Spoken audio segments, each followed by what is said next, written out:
Rishi Yadav Music Curtain.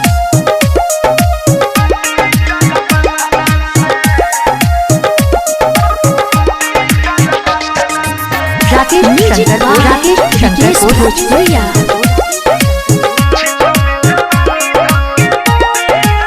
पानी बारिशान सखी मरद उठी चटना से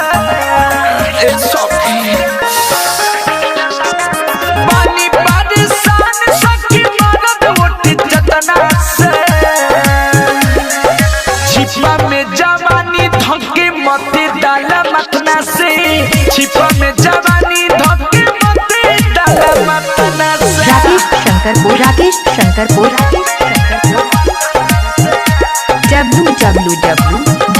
www.rishyadav.com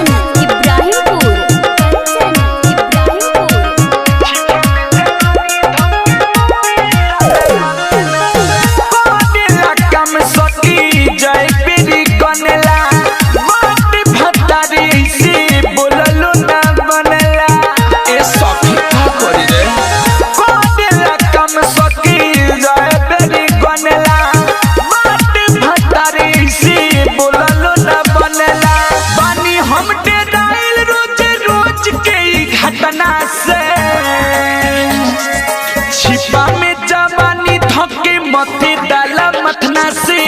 छिपा में जवानी धक्के मते डाला मथना से राकेश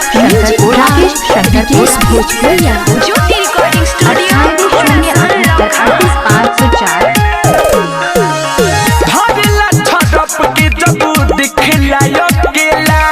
का कोई थारू बिक से असकल बेला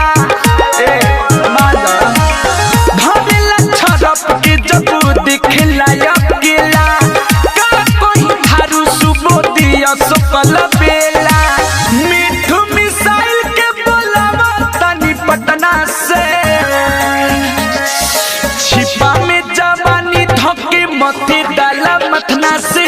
छिपा में जवानी धक्के मते डाला